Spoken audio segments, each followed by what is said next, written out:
Welcome back to another episode of WillPower. Today we have Sarah Hyde, an amazing guest, and we're gonna be doing this podcast that is unscripted. So we're gonna be sharing everything we can, raw and real. Are you ready, Sarah? I am ready. Perfect. I wanna share two things before we start. You're already scared. So the first time that I saw Sarah, it was during a locals event. Actually, locals is an app where you can meet lovely people. Just check it out on App Store. It's called locals.org. And it was this event. It was an amazing event. As soon as Sarah entered the room, I could feel her energy. I was like, wow, that's the person I want to speak to. Oh, that's so nice. And that was the first time. And then the second time that I saw Sarah, for some reason, we did a breath work, and then I started crying like a baby, and I couldn't stop. So, Sarah, would you like to share what's breath work, and then how come during that session I started crying like a baby? Well, firstly, thank you so much for having me here today. My pleasure. And thank you for your kind words. As you know, I believe like everything is energy. And since I was super, super young, I always had this real sort of presence, right? This kind of this ability to walk into a room and sort of read it, carry it, and just basically really embody the truth of who I am and my own energy. So breath work, of course, like when I first heard of it, I was like, what even is breath work, right? It was in lockdown. I had we all thought like the world was ending. And I did a few of these Instagram live breath works and I actually cried a bit during them. But I thought it was just because the world was kind of ending and everyone was sort of worried. And then I was like, okay, I'm a bit interested in this, right? This has done something. So I ended up on a breathwork retreat when I was having a really bad burnout. And basically, when I went on this retreat, in my first 45 minutes of breathing, I think I made your first 45 minutes look normal. I also had the shakes. I was really shaking. I was also crying. I had really big connections to something greater than myself.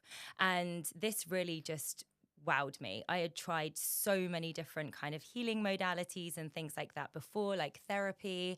And for me, this just did something that was next level. And that just led me on this path to basically want to explore the breath in more detail. I then trained in breath work. And yeah, I mean, for me, it's just the most incredible self-development tool out there. It's basically where we alter our breath in order to achieve different results spiritually, emotionally, physically. So yeah, it's basically magic. Wow, yeah, it's magic. I can confirm that. But I did breath work before, many of them, and I was on that side of the people that were thinking, oh, breath work doesn't work. It's just like Yeah. the classic thing that people try to sell. But actually, I noticed that your kind of breath work is different. Yeah. And how would you call that technique? Yeah, okay. So it's called conscious connected breath work. And it's basically where you are inhaling and exhaling through your mouth into your lower abdomen in a consistently connected breath. So it's no pauses at each end of the breath. And that kind of makes you drop into a bit of an altered state of consciousness, which basically means you are able to remove all these layers of conditioning that we've kind of built up over the years and move straight back to the truth of who you are. And it can also really help you unlock different memories that are stored in the body. That's exactly what I remember. I remember that during that session, I was laying down with my eyes closed, and then for some reason, all my previous past could come just in my head. And then when I was actually touching that specific memory that, like you said, I didn't process in the right way, Yeah. I couldn't breathe anymore. Yeah. And exactly your help in that moment was very good. Yeah. Because otherwise I would just be just there in apnea without. Totally. Like so many people when we're very generally as humans, we're really, really fearful of pain. Right? We've been from a young age, often our parents will be like, if we, fall over and hurt ourselves as children, like, oh my goodness, don't cry, it'll be okay, here's a candy. Exactly. So we're very much conditioned to bypass our feelings, to not really be in touch with them. And when we're adults, we then really fear our pain. Right. Yeah. So when people are doing breathwork sessions, this is you're connecting to old feelings and emotions, and that can feel very overwhelming. We almost feel like, oh my goodness, what's going to happen to me? It's this thing of actually fully letting go of control and trusting that we are going to be okay. And what happens is that when we feel that emotion, we instantly want to go and hold it in, which is basically what we've been doing our whole lives. Yeah. But the whole thing is we need to let that out, because that energy is stuck. Those memories are stuck in our body, and they are not good for us, and that's why a lot of people, which I agree with, would say that a lot of sickness and illness comes from suppressing of emotions in the body, Right. because it manifests into disease. So basically, when you kind of feel that overwhelm coming up, I'm there to facilitate and be like, just keep breathing through it. Just keep breathing and allowing it to come through the body. Your body will never, ever do anything that you cannot handle. Fact. Ever. Right? It's the most magical thing, right? It is so resilient and amazing. And it will never, ever allow you to overwhelm yourself so much that you can't breathe or whatever, right? And I always make a bit of a joke at the beginning of my sessions where I kind of say, like, just rationalize in your mind that all you're doing is breathing. Like, nothing crazy can happen. You're just breathing. So at any point, just return to your normal breath and just breathe. It's not something that's taking you completely out of your body and you can't come back. It's just reassuring yourself that you are safe. And this is why I believe in the breath so much. It's such an anchoring tool. It's that mind-body connection that really drops us back into the body, where we really start to foster that relationship with ourselves that we have really become quite disconnected from. Yeah, I totally agree with you on that. And you are kind of on a mission now. Yeah. You want to share more about the House of Code? Oh, yeah. So I basically have, like, I kind of branded my kind of breathwork stuff as House of Codes, because for me, the word code is because I believe we're born like these blank canvases, right? I always say like a computer, like a blank computer. And all of our conditioning from parents to schools, government systems put the code in, right? So all the experiences we have, if we have traumatic experiences when we're young or old, this little coding goes in, and then it fundamentally ends up being the way you are. And some of these codes are slightly off, right? So some people will Maybe most of them. Yeah. Some people will really master, like, the code of a relationship. They just, they get married, the marriage is great, they're happily married, but they might not find their purpose in their career. So their code in the career sense is maybe needs a little bit of altering. Yep. So the whole thing is with House of Codes is really, it's all about how we can reconnect back to the truth of who we are and reprogram the program. It kind of has like these 3 steps. Firstly, it's where are the blocks? Where do we need to uncode? Where are the limiting beliefs? That kind of stuff. Secondly is connecting us to the truth of our hearts. This is where I believe the soul lies, where the wisdom lies, and so many of us have become disconnected from our hearts. So it's really about getting us back into the body so we can feel and connect to the truth of who we are. Yeah. And then the third point, which is to basically recode bits we want to recode, which is kind of where manifestation comes in. So it's like, where are we going? Once we're kind of ready to be recoded, where are we going? What do we want to create? Because I believe we are the creators of our lives. I always say a life by design, like I design my life. I can agree again with this. And clearly, I would say, like, what you think you are, you actually become. Like, if someone thinks that he is a great person, clearly you're going to start believing to this and then act as a great person. And if they think the opposite, like, oh, I'm not good enough, I cannot do this, then clearly they're going to have a bit more challenges in life to achieve what they want to achieve. Totally agree. And for me, there's just one more element within that. So I think there's thoughts, but there's also feelings, right? So many people are doing affirmations and things like that where they, in their head, they're saying they want something, or they believe that, you know, I am rich, for example. But if your body doesn't believe it, then I don't believe it's going to manifest, because your thoughts and your feelings create your reality. Yeah. So yeah, I mean, for me, exactly, like, look at someone's life and you can tell me who they are. I could tell you who they are, right? If you look at anyone's life, I could literally tell you who they are Who they are. inside. Okay. Yeah. And how then can you connect the affirmation that you do, that you say, to actually your body? Love that question. Yeah. So I think, like, firstly, I think that point I said before about removing limiting beliefs and blocks that could be there could be one. So if, for example, use I am rich, if I had a really poor childhood where I was taught like money doesn't grow on trees and, you know, there wasn't enough to go round, I might have some limiting belief work there to do, which can help me to remove those blocks to then connect with the truth that I am worthy of being abundant and rich. A second thing I really love is, how can you be more realistic, right? So if I, for example, am on, let's say for argument's sake, a salary of £30,000 a year, and I want to become rich, that's the aim of the game. That's what I always say, the GPS tracker I'm putting in, right? If I just say an affirmation like, I am rich, for me, that's going to feel really far removed from where I am right now, right? If I'm on £30,000, I'm not saying that's not being rich, but, you know, but I want to get to, say, £1 million, there's a big gap. And for me, I might not believe that. My body's not going to believe that, right? So I really believe that a way you can get there is being more realistic in terms of what you can believe. So, for example, if I'm on £30,000, I could think, oh, I could earn £50,000 in the next year. So if I was to say I earn £50,000, that might sit in my feeling body better.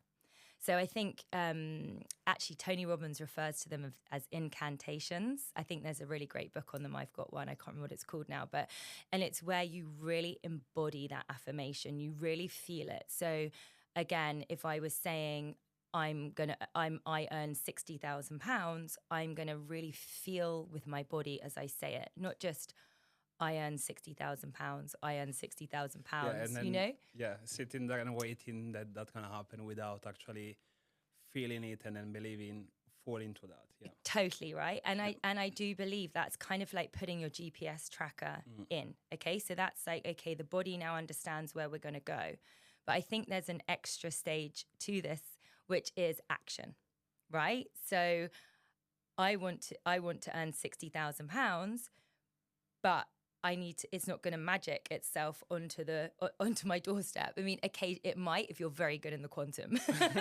but if not, you're going to have to take action to get there, right? So you're going to have to put yourself out there, apply for different jobs, but those opportunities will be falling on your lap, but you do still need to become the person. And I think that's a really key thing, becoming, right? Like the person who, this is where so many people get it wrong, right? So if I currently earn 30,000 and I want to get to 1 million, right? I have to fundamentally become the person who is an energetic match to £1 million. So inevitably, I have to become a completely different person to who I am now, where I'm attracting a £30,000 job, right? So it's an energetic match. So I have to think about this. Lottery winners, so many of them, I can't remember the stats, but I think it's like something like 70% of lottery winners lose all their money again because they aren't the person that knows how to handle that level of wealth, right? So when you inherit or you get that level of wealth, you need to be a match for that. So you need to know how to handle that. You need to make sure you have all your systems in place as to how to manage your money and you're 100%. Not just going to go off and blitz it all. So yeah, I really believe in that, you know, that you have to become the person as well. Funny enough that you mentioned about the lottery winners, because I have a friend that actually he works in the video creation for lottery winners. Yeah. So when someone wins a lottery, he just go to the house, he just take content, he take videos. Oh my goodness. Yeah, I didn't even know that could have been a job. But he mentioned to me that these kind of people, they on average, they lose everything they win after like 6 to 8 months. Yeah. Which again, it just like confirm what you're saying, that if you receive something that you're not ready to receive, then you are not going to be able to hold it for a long time. Yeah. Which is why I believe in divine timing, right? Everything comes in divine timing. You got to trust it's coming. If it's something you desire and you feel it in your body and you feel it with your heart and you know this is meant for you. Yeah. You need to trust it's going to come. Yeah. But when you are ready. Good. So let's talk about something a bit more practical. Yeah. Let's take the example of someone that wanna change his financial situation. Yeah. And then he's on this point A and wanna reach to this point B. Yeah. Clearly, the first step that you say is affirmation. I think the first step really for me is to unpack the limiting beliefs and the blocks, because there can be, energetic blocks in the body from where you experienced trauma as a child over something or even a bit later in your life. So I think the first thing you need to do is really look at like what are the other blocks in your, not just in your mind, it's in your body, which is why I really believe in embodiment practices like breath work, because so often you can't think about them with the mind. So many of us go to therapy, right? And I love therapy. I go every week myself as well. But we're talking in the mind. We're talking using the mind, right? Whereas we're not in the body. We're not connecting to the body. And it's like you experienced in the breathwork session, how you almost like went into this altered state of consciousness and kind of were remembering things that quickly in a 45-minute session, right? Versus, if you go to therapy for 45 minutes, of course you might cry, you might be emotional, but I don't think you can connect on that deep feeling. It's again that feeling level. Therapy is a lot of talking and stories without maybe sometimes actually fully remembering that emotion in that moment and how it felt. So I think that person that you're referring to that wants to work on the money stuff, I think the first step for me would be get into the body, right? Get yourself into the body and let's see where are these limiting beliefs, because I believe in belief work so much. Where are they? Where are they from? Where is this program? Mm-hmm. Where did it go? Where did it get coded? This belief get coded into the program. So that would be my first step. The first step. What about the second step? So I think the second step for me would be very much connecting to the truth of who you are. So many people, because of society, might think they want to be rich and have all these things, right? But a lot of people might not want that. So again, it's this conditioning. So what, again, I love about breathwork is because it gets you in the body, and within the breathwork style I also use this, as you did, the breath from the lower belly, breathing up to the heart, which basically opens your heart. So you get really in touch with the truth of who you are and what you want. And weirdly, before I came here today, I was just on the phone to a friend, and, she was talking to me about something, and I just said to her, you're out of your body. You're in your mind, again, thinking about this situation. But actually, be true to who you are. What do you want? What makes you happy? I love that question. What makes you happy? What makes you happy? Because sometimes we think we want things. And I'm a prime example of this. Sometimes we think we want things. And then when we get them, we're like, wow, I kind of got that wrong. That's happened very often. Yeah. Very often. And I had also the same situation with a friend of mine. She actually texted me. She said, hey, Will, you are so spiritual. I need your help with something that I cannot get over it. And we met, and then she started throwing at me a lot of stuff. And in my head, I was like, wait 1 second, wait. What makes you happy? Yeah. And then she stopped and she's like, wow, I never thought about that. Yeah. So the problem is like more often we just prioritize what society thinks that we might achieve. Yeah. Can be at the age of 20, maybe you finish university, Yeah. age of 25, you get a good job, then you get married, you buy a house, you buy a car, then you get to 60 years old, whatever, you go to pension, and then what's left? Yeah. Did you really live the life that you wanted, or did you just did what people were expecting from you? Totally. I mean, I refer to this as mastering the art of living. So You have an amazing name for everything. I love that. but I'm always, listen, I work in PR and marketing, right? Oh, that's nice. We're going to also get that. Yeah. So it also comes to me naturally, right? Like, it's mastering this art of living. What is living for you? Because what living is for you could be very different to what living is for me. And I do think that a lot of us have been conditioned to living a certain way for a long time.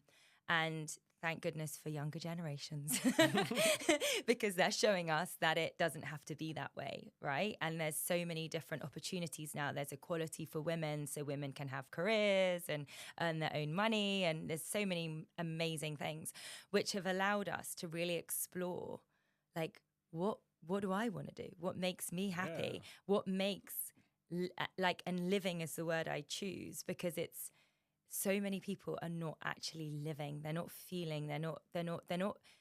I love inner child work, because it's this living this life of pleasure, right? This fun, pleasurable life where you kind of, you embody your inner child. And I think it's really sad that so many of us grow up and we lose that playfulness and that sort of pleasure element. And I think that it's so important that we embody that as adults. Love that. So then, what makes you happy? Oh, great question. Yeah. I think for me, what makes me happy is being able to show up as my authentic self and be seen. I love to just be able to be in the truth of who I am. I love to be received for all my quirks, because I have a lot. And, just be around people, especially now, who think how I think. That really is so fundamental for me. Like, being in this space, having this conversation, this makes me so happy. So I think the bottom line is, it would be connection. Connection makes me happy. 100%. To myself and others. That's exactly how we started all our conversation, in order then to be able to do this podcast today. Can I ask you what makes you happy? What makes me happy? I was wishing that you are not going to ask me this.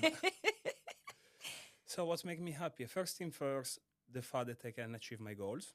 Yeah. And when I mean goals, I don't just mean career-wise, but also like my personal development. Like, it can be, I love buying books, every night. And then when I finish my book in like 1 week, 2 weeks, that makes me very happy. Oh. That's the first thing.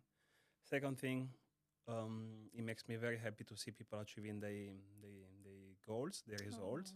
I have a lot of clients that they come to me saying that they want to train. Yeah. But I already know that the training is just like a way just to get a bit closer to themselves in terms of like personal growth. And we just start working together. We use the training as a tool. Yeah. And then, by the way, you're going to be training with me today. I know. Dreading it. After this podcast, we're going to be training together. Yeah. Anyway, they use training as a tool. I mean, I use training as a tool to just connect more with them, and then work on the personal goals. Yeah. And then when I see them achieving these goals, that's like the best feeling ever. I love that. And I also love it because I think like personal training is also getting them back in the body, 100%. Feeling sensations in their body. 100%. Amazing. So you earlier mentioned that you work in PR marketing. Oh, here we go. Here we go. That's the question. Yeah. And would you like to tell us a bit more about your, can I say your past life, or is it still current life? Current life. So you're still in PR. Okay. Yeah. I have a PR and marketing agency that's called Houseofhyde, and it specializes in hospitality, drinks, brands, travel, stuff like that. And it's been a love-hate relationship, and I'm really in love with it again now. But I basically had a really bad burnout a few years ago, which is actually what led me to breathwork. I think I kind of got to that stage of life, as people refer to as the midlife crisis. But I like to call it the midlife opportunity. Which we don't believe into that, by the way, because society don't tell us what to do. Exactly, right? But I think it's something that's kind of talked about a lot in the self-development world, this midlife point where you get to this stage where you really have built a life based on other people's conditioning, subconsciously, of course, right? So you know, the school you went to, maybe the things that you were shown that you should do, and also I think that a lot of what it is that you're actually coming from a place of lack with certain things, because you've been conditioned to just look outside of yourself, constantly achieve more. The more actually comes from a state of lack rather than I'm worthy of more, I'm abundant. Yeah. So I kind of got to a stage where my agency grew really, really quickly. And, you know, we had a number of clients, staff, and I just literally was, to be honest with you, I became who I didn't think I would ever become. I was so stressed. I was short-tempered. I was emotional. You know, I really changed who I was as a leader, which was, you know, for me, alarm bell signs when I really saw that happening. But I basically got a burnout because I was trying to do everything myself. I was struggling to delegate. I was overwhelmed.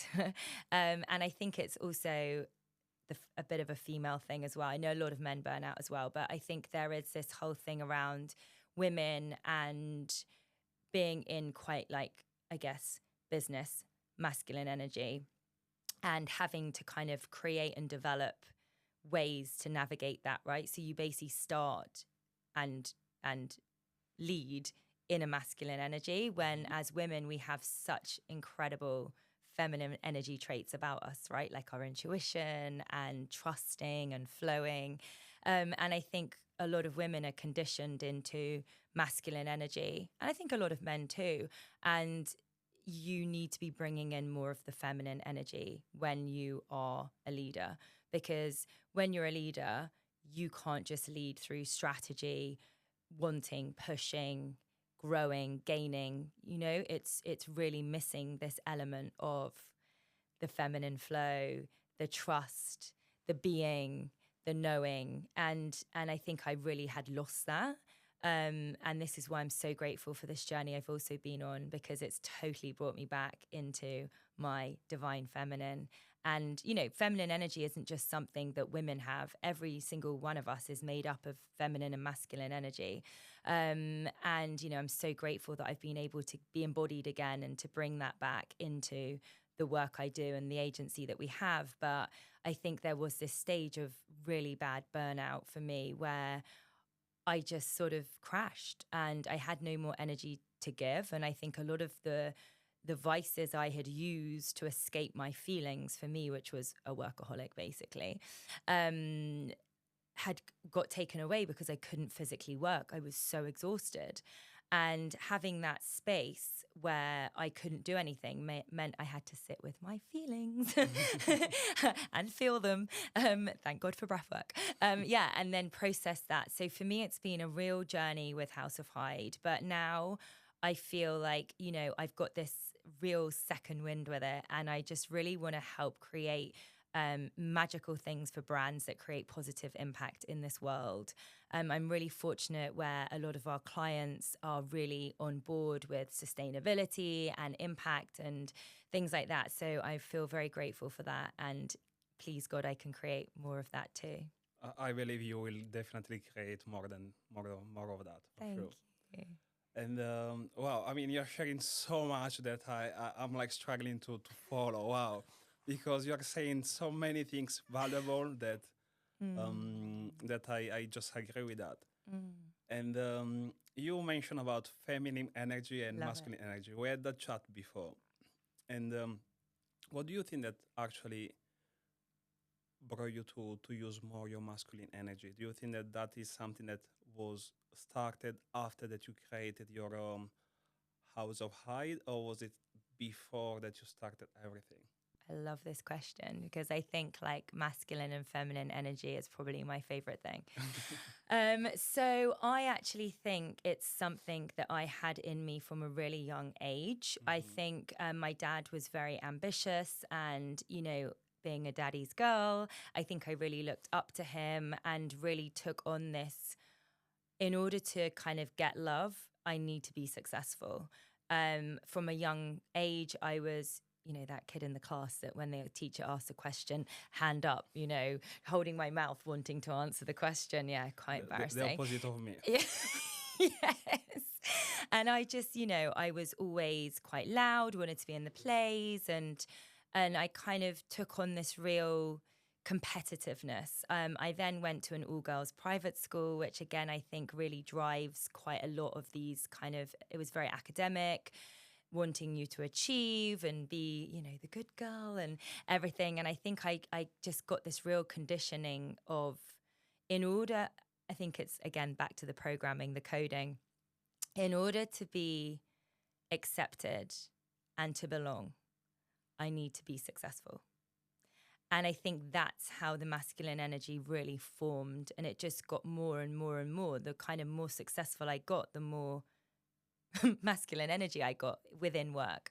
And I think also not feeling safe in your body. So from, you know, my life wasn't smooth sailing as a child, had some quite big stuff go on, and that can really take you out of your body. And I was really disconnected from my body. And I think that the masculine energy can sometimes allow you to disassociate from the feminine energy, because the feminine energy is all about embodiment, pleasure, being, feeling, right?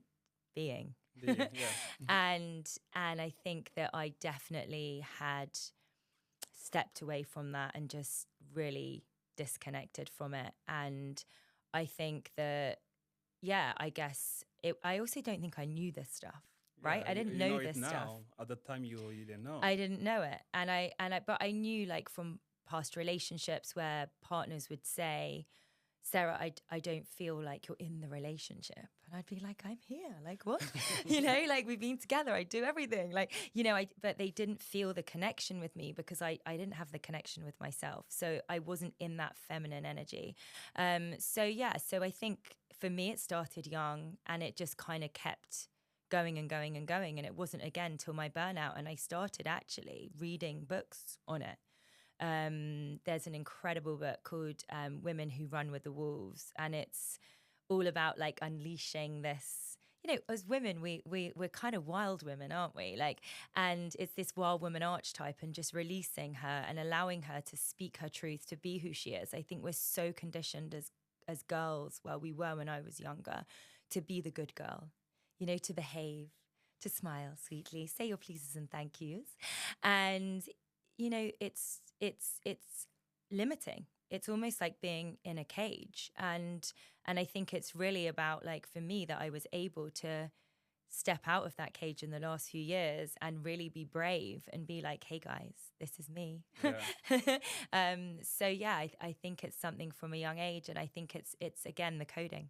The coding, yeah. And what would you share in order to inspire other girls to just come out from that cage? Love this question as well. My goodness, these are all the things I'm really passionate about. I think, of course, embodiment practices. So things like breath work, dance, and just, you know, really anything that helps you to feel into your body and really embrace it. Things like even take yourself, or even like in your house, have a date with yourself, right? To really cook dinner, get dressed up, have a bath, like do these really feminine things that like help you connect to yourself. I think as well, like what I would say is like, be brave, right? Be courageous, because so many of us generally, I don't want to generalize as it's just women. I think it's men as well now. Yeah. We feel especially, I don't know if it's social media as well, that kind of makes you feel you need to be in a box, and we're comparing ourselves to other people. But again, it comes back to this authenticity.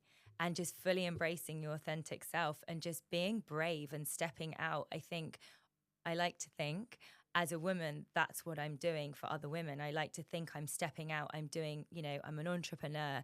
I've got a marketing agency and I'm teaching breathwork. And you could go on my Instagram and see like, here's Sarah in a suit on the stairs in a members club. But then you can also see me like in my floaty dresses in Tulum on the beach, right? So it's like, be you.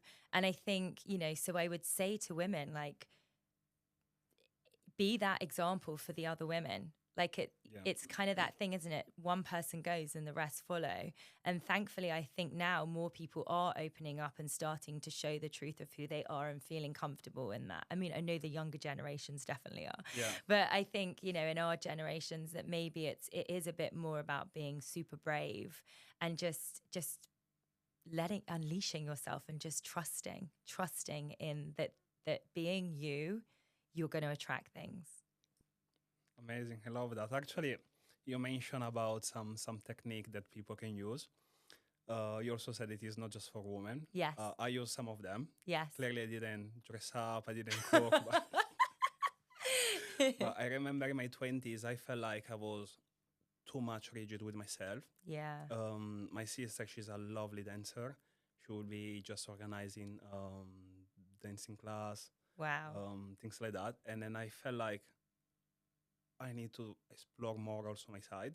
Yeah. So I decided to sign up to a dancing class. Oh, I love that. And clearly when I went there, that was like about 11 years ago. Yeah. I was the only man. Oh my goodness. I felt a bit like an outsider. So at the beginning was a bit like awkward. But then I just discovered some part of myself that also helped me a lot from then till now. Yeah, I mean, I think dance is huge. Like, I think you can tell a lot about yourself from dance. If you're that person that goes on the dance floor at a wedding and feels really uncomfortable, you got work to do, right? So it's like, how comfortable do you feel in your skin? That's how I see it. And I know, of course, some of us are better dancers than others. I'm sure you've got much better rhythm than I have. I was about to say the same to you. I don't know. So we might test your dancing skill next time. But yeah, so I think, I think that it's all about just letting go. Letting go, yeah. Yeah. And then just going with the flow. Yeah, and just trusting and being creative. I think this is another thing, creativity. Yeah. It has been sucked out of people. There's like so many people that just are not doing anything creative with their days, with their life. And I think creativity is fundamentally the biggest thing that connects you to something greater than yourself, to yourself. And 100%. It's just this, a piece of art, right? I know nothing about art, disclaimer. But a picture could look amazing to someone else that doesn't look good to another person, right? So it's all, creativity is all just subjective. It's like, just be creative, be you, do whatever you feel like doing and just express yourself. Yeah. Yeah, I mean, I remember like the best ideas that I ever had in my life, not many of them, but the best ones, they always came when I was doing something creative. It can be just like writing down. Yes. Or like drawing. Yes. And even like walking in the park, which it doesn't sound that much creative, but when you just stop and you just admire a tree, you can see the beauty of that tree. You're like opening the channel that just like gives you everything, and then you connect to the universe. Yeah, and I believe that's what creativity is as well. I believe it's connecting to the universe, and you're expressing the universe through you, because inevitably you are the universe and the universe is you. Exactly. And I was also like watching your Instagram stories recently, and then I saw that this is the month of November, and you started a new challenge, the journaling challenge. The journaling challenge. Oh, the journaling challenge, yeah. Exactly. And do you want to share a bit more and how people can join your challenge? Because I think that this is amazing. I journal myself every day. Yeah. In the morning and the evening. Yeah. And So it's actually part of, I have an online platform which is called The Portal, and it's made up of embodiment practices. Another amazing name, The Portal. Because it's a portal, right? Okay. It's exactly that. It's a portal. And it's made up of kind of practices to help you to remove these limiting beliefs and reprogram. So there's breath work, EFT. I don't know if you know that, tapping. It's amazing. For those of you that don't know emotional freedom technique. I saw one man once at Burning Man. Yeah. And I remember, I will never forget this scene. It was like 5 a.m.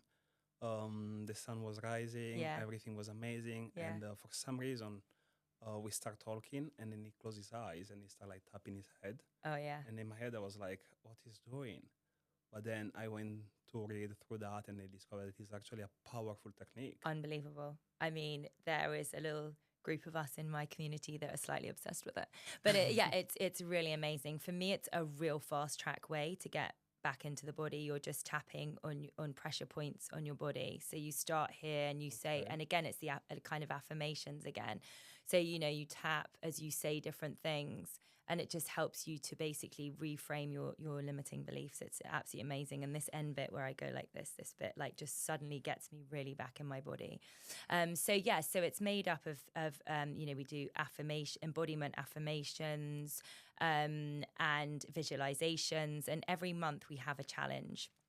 So this month is all around identity work. And I personally love identity work because it's basically, like we were saying at the beginning of this, like who we are is fundamentally what our life will be, right? So we, 100%. so if we are holding on to identities that no longer serve us, then we are going to be stuck in that identity, which means our life will reflect that identity.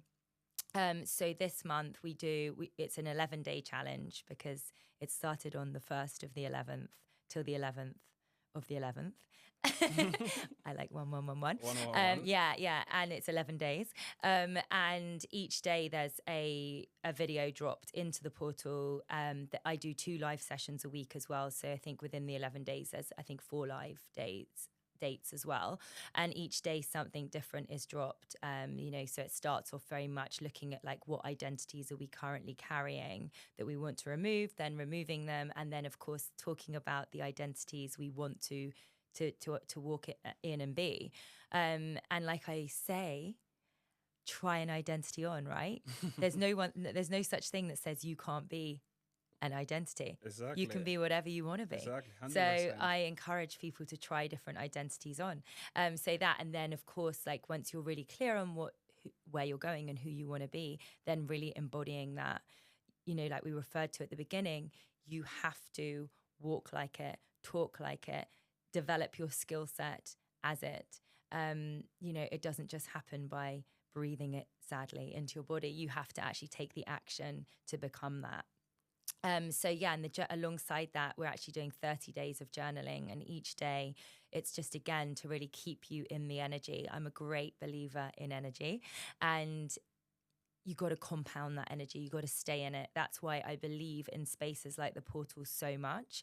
It's a space for people to come in together and work together in order to achieve something. It's a community. It's like a little incubator of warm, fuzzy, great energy. And it's just being in that space, even for myself, it's incredible. I just constantly evolve and grow every day. Like I did a practice this morning. I did a 30 minutes breath work, and I actually did the identity one. And the couple of things that came up, I'm not going to share what they are, sorry guys. But I was like, wow, that's something from when I was 18 years old that I'm holding on to an identity from. And I would never, ever have discovered that by using my thinking mind, ever. I mean, I like I said, I've done years of therapy, never come up once. And in this session, I do my own sessions. I know that's a bit crazy, but I asked the question whilst breathing, which is how you kind of get the result of like, what identity am I holding on to that I no longer need to hold on to? And this thought popped in my head. It's crazy. And I was like, wow. And releasing that will transform my life now. Wow. I was about to ask you what's your identity, but we're going to skip that question for today. Yeah, we'll skip that question. We're going to skip that question for today. Yeah. Wow, amazing. So we are almost at the end of the podcast. I want to ask you some more questions. I mean, just a couple of them about, I know that you're like a fellow vegan. I am a fellow vegan. I don't think many people know that, you know. Exactly. Yeah. Oh, that was a secret. It's not a secret. I just don't really share it because Okay. I don't know why. But yeah, I've been vegan for nearly 10 years. So a long Oh, time. wow. Yeah. Wow. And An original. original, yeah, before it was like trendy. Yeah, before it was trendy, before you could even get plant-based milk in Pret. So that's a long time ago. The only place I could get plant-based milk, which was soya milk, was in Starbucks. That was it. It was really hard to be a vegan when I first went vegan. Yeah, I mean, it's still hard today. Yeah. I know that, like, before coming here, I actually had a client this morning, and I wanted something to eat on the go. So I went to Mark and Spencer, and then it's very hard to find something for vegan people that they just want to eat something quick. Very. Yeah, so it's I really respect you being a vegan because I'm a vegan too. Yeah. And what make you become vegan? I'm so cliche, guys. I'm so sorry. It was Cowspiracy on Netflix. And to be fair, before I watched it, I didn't eat red meat. So I did eat fish, chicken, all dairy, but I was funny about milk. I was a bit funny about it. I wouldn't put it in my tea, but I would eat it in a carbonara sauce or something like that. But I basically watched Cowspiracy, and for me, it kind of summed up all the things that I love and believe in. The environment, which I know I really love and believe in. Like, I am a huge animal lover. I'm a huge nature lover. I even drive a car that's very basic because I'm like mindful of emissions and things like that. Of course, I love animals. I have the most amazing dog who is my life, and unfortunately, he's not a vegan. But he kind of is. He's allergic to red meat, which is a bit crazy. They say the dogs are like owners. It's true. And I guess health for me. I had some digestive issues, and I was researching things myself and just really trying, like, cutting out dairy. That was something that was, I used to bloat very easily, and that was something that was kind of recommended. So when I watched Cowspiracy, I was like, wow, this all makes perfect sense. And I honestly, it's kind of weird how I got into it. So I think it's a bit like people who go to AA and give up alcohol, right? It wasn't planned. I just went, I'm going to try it for 24 hours, right? I came into work. I remember it so well. I said, guys, I'm going to try it for 24 hours. They were all like, you're nuts. I was like, no, I'm just going to try it. And then the next day I did it again, and then again and again and again. So I just kept seeing it as this, like, 24 hours at a time. And it was almost like a challenge almost. Like, I was just seeing if I could almost stick to it. And here we are. It'll be 10 years in February. Wow, we need to celebrate that. I know. It's a big achievement. It is. Yeah. And I always say, like, I never say never, that I'm not, oh my God, I'm going to be vegan forever and ever. But I don't think like that about anything. I think that people change, things change. Yeah. But I can't understand how that could ever happen. Yeah. Because people say things to me like, oh, did you ever have, like, a cheeky cheeseburger from McDonald's when you were drunk or something? And I'm like, I get that. Like, how on earth, like, other people do that? Like, they're vegan and then they, like, when they get drunk, they slip and they eat something else. But for me, I just don't like that food. It's like saying to someone else who doesn't like, I don't know, let's say for argument's sake, sweet corn. They don't like sweet corn. Like, why are they suddenly going to start eating sweet corn again? Like, I just don't see it's going to happen. And for me, I'm still alive and standing. Yeah. So, yeah. Yeah, I mean, also for me, it's very hard that, I mean, apart from the fact that I will never get drunk because I don't drink. I love that. But also, like, by mistake, just going to McDonald's and get, like, a cheeseburger or something like that. I don't see this happening, especially because I believe that, like, the body just get used to not eat meat anymore. Yeah. So the first time after a long time that you just eat meat, I'm pretty sure, and then I'm talking about my my body because I think that my body is a temple. Yeah. But yeah, I can see that. I will definitely not feel good if something like that happened. Yeah. Yeah. I even remember, like, at the beginning that when I switched to be vegan, I went to, I'm not going to say the name of the brand just for... Sponsor my podcast. Exactly. But I remember that I went to this place. I asked for a vegan burger, and the man just gave me a burger. Then I went back to my friends, and I was just eating this burger. I was like, this tastes kind of meat. And then suddenly all the blood of the meat was just like dropping on my elbow. And then they're like, oh my gosh, Will, that's not vegan. That's like a proper meat. And I could remember the feeling of like feeling very sick, Yeah. betrayed, I can say, because clearly for me it's a moral decision. Yeah. I want to stick with that. Yeah. So if I'm thinking just getting drunk, which is not going to happen, but also eat Yeah. meat, that would be just a very bad day. Yeah, I mean, sometimes accidents happen, right? Like I went to an event recently. It was in the summer, and they were taking around canapes. It's always awful being vegan when it's like a canapé event. There's never anything to eat. So I was just like, oh, is there? And it was actually a chef's event, like a famous chef. Again, I won't say the name, but yeah, they were and bringing the canapés around, and I said, oh, is that vegan? Because I assumed that they would have a vegan option because it was a chef's event. And they were like, oh, no, this one's not, but let us get you one and bring it over. So they brought me over a little tray of vegan. I bit into it and I was like chewing on it. And I was like, are you sure this is vegan? This tastes a little bit fishy. They're like, no, it's definitely vegan. And then I like swallowed it and I was like, no, this is definitely not right. So I kind of called over somebody else and I said, excuse me, was that fish? They were like, yeah. Like, oh my God. And then I felt the same way. Like I was like, oh my God, I'm going to be sick. Yeah. And then I had this like, because I think especially with fish, when you don't eat it, it's very fishy, right? Like you're not used to it. So it's a very fragrant smell. It is. So yeah. So for me, I was like, that is not the one. But listen, these things happen. I think as long as I'm not being intentional, it's, it's not my fault in a way that, I mean, I should have already guessed it was fish, but yeah.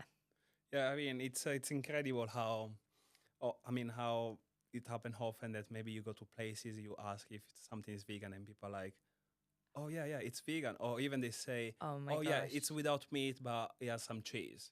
And you're like, yeah, but it's not vegan. Honestly, there's like, I don't think people understand what vegan is. Yeah. I think they get vegetarian and vegan mixed up a lot. Like when I go to restaurants, I'll be like, excuse me, what's vegan on the menu? And then the waitress will often say like something that's got cheese on it. And I'm like, no, I don't eat cheese. They're like, oh, right. Yeah, no dairy, no this, no that. I'm like, yeah. They're like, so side salad, French fries. Yeah, exactly. I mean, there are not that many options. Like I remember I met at the gym this man that is another fellow vegan. And he's like, oh, wow, but where do you get your proteins? Because when I start to be vegan, I start losing weight. Yeah. And I had to explain to him that like it's not the vegan diet that make you lose weight. Is the fact that we don't have enough restricted choices. Calories, yeah. Yeah, I mean, we don't have enough choices around. Like, no food. Yeah, exactly. Can't eat. Can't eat. I mean, and then of course, like if you before being vegan, you used like just to walk in any shop and eat anything. Yeah. Now that these options are just like limited. Yeah. And then clearly you're not reaching anymore your daily calorie intake. And that's why I like to cook. Yeah. I'm really like fussy with what goes in my food. I'm like a chemical freak. I don't like them. And so I don't like buying anything really that's kind of like a jar of sauce off the shelf in a supermarket, because everything has sugar in it, like everything. And other things I don't even know what they are because the names are so complicated. Yeah. So I really try and make everything really from scratch. Again, it is really hard when you're out and about. You're so limited because, again, lots of the vegan options, like you use Marks and Spencer as an example, they do like a no hoisin duck wrap, which I do actually have to admit I like. But it's, again, like if you look at the back, sugar and it's everywhere. it's not healthy, fresh ingredients, sadly. Yeah. We should maybe create a new diet that is vegan plus not sugar. Yeah, that would be amazing. Yeah. I'm really funny. I have to admit, I eat coconut sugar, but I really try to avoid anything with sugar in it. Mm-hmm. For me, it's like the biggest red flag out there. It is. I mean, especially for me that I don't eat that much sugar. I remember that every time that I go to the restaurant and my friends are like, hey, yes, wait, let's get some dessert. After eating the sugar, I can see like the change in my behavior, Yeah. like how it affect my body, how I just Yeah. like, I feel like imbalanced. Yeah, it's really not. Yeah, It's really the devil. it is. Okay, Sarah, thank you very much for being here today with us. We are already at the end of our podcast. Wow. Yeah. And yeah, guys, I'm gonna be dropping down in the description Sarah Instagram and then the House of Code, plus of course the House of Hyde. Yeah. So if you wanna follow her, just click on the link. Thank you. Thank you so much for having me. It's been amazing. I could have talked to you forever.